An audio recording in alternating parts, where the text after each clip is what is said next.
Hey everyone, welcome back to our channel. Dictation start in 5 seconds.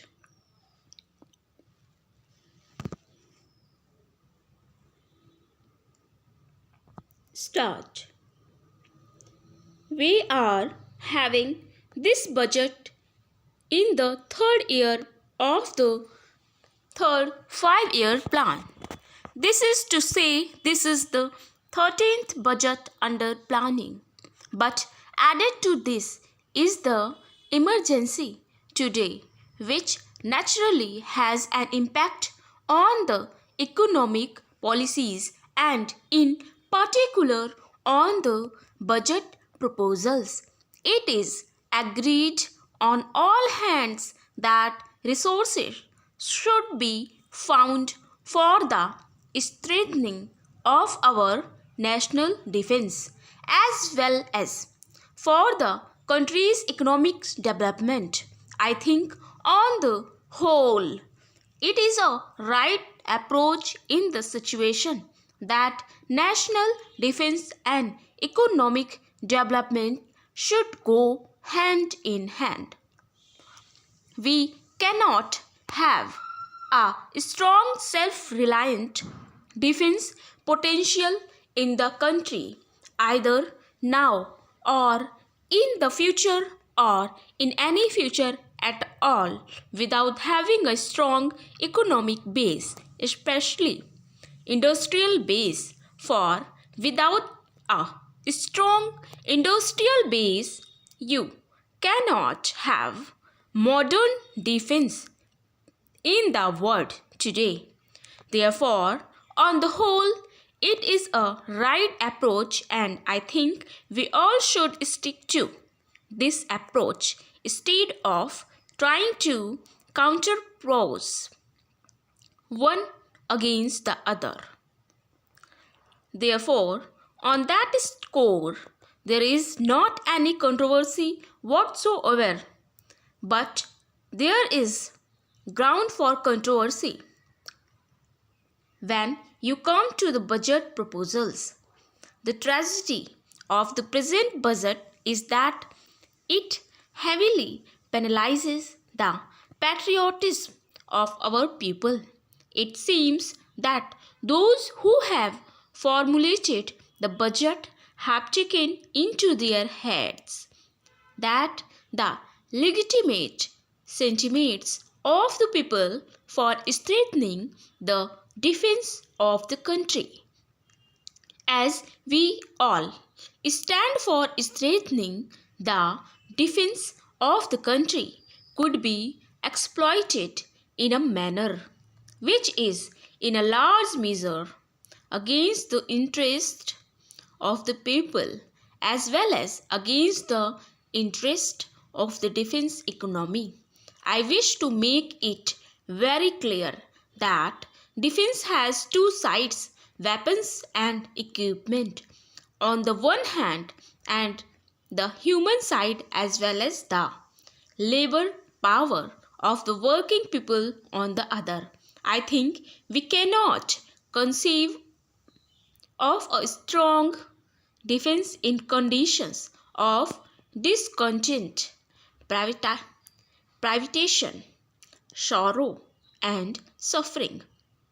I think we will have to involve a policy whereby the resources of the country could be mobilized simultaneously with the harshening of the willing labor power, enthusiasm and initiative of our working people. That is how we should approach the problem of defense in a democratic setup. In conditions of military dictatorship, etc., they don't bother about the people. Somehow or other, weapons and equipment are bought from outside and some kind of defense is built up, which means, in fact, that when you go in for such a thing, you surrender your entire independence, and we are very glad that Prime Minister has rightly pointed out time and again that in order to defend something we must have that thing, and defense will be meaningless if we, in the name of the preparation for the defense of the country, begin to sell our independence at some other counter. Such is not, fortunately, the policy of the government as we understand it, and such an can never be the policy of the government. Therefore, there is national agreement on the question of defense and also on the question of economic development. Although it has been raised by some people that in order to prepare the country for its defense, we must abandon some of our good objectives in the plan gradually and prune it.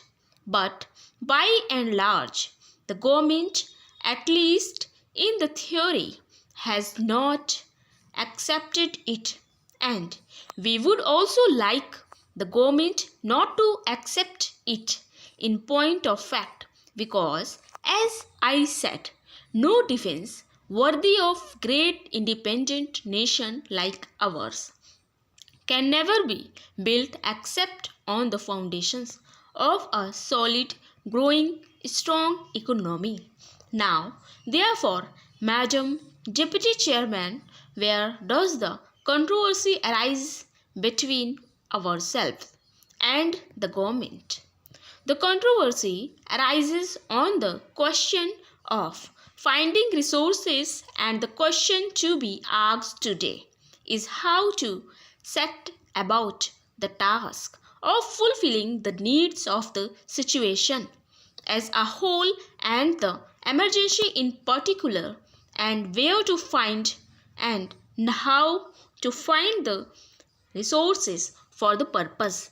This is the point of departure.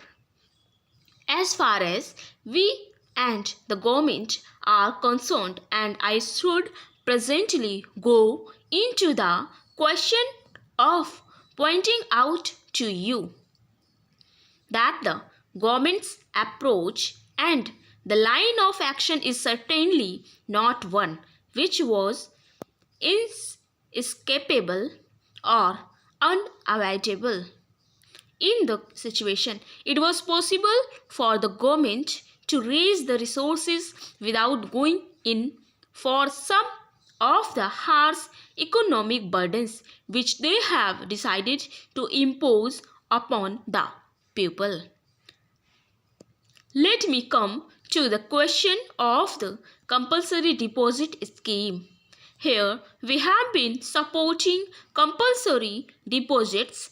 In fact, we have been urging upon the government to introduce some such schemes as would enable them to tax the resources lying with the former princes, multimillionaires, big businessmen, and other sections of the wealthy people. They have got plenty of accumulations. Our quarrel is not with the system of savings scheme as such. Full stop. So this is a dictation, 85 word पर minute dictation है ये. सभी students जरूर attend करें इस session को. It's a very important session to all the stenographers. Students please first time visit किए हो तो सब्सक्राइब जरूर करें एंड लाइक शेयर करना ना भूलें. सेशन को ज़रूर देखें. इस प्लेटफॉर्म पर, इस चैनल के प्लेटफॉर्म पर आपको हिंदू एडिटोरियल सेशन जिसमें grammar, spellings and important grammatical structure को डिस्क्राइब और डिस्कस किया जा रहा है. साथ में ये एक सेशन दिया जा रहा है जिसमें 80, 85 एंड 100 वर्ड पर मिनट डिक्टेशंस प्रोवाइड की जा रही हैं। तो इस चैनल को ज़रूर ज्वाइन करें, सेशन को देखिए। सभी session is very important to our dear students. Please subscribe the channel. Take care.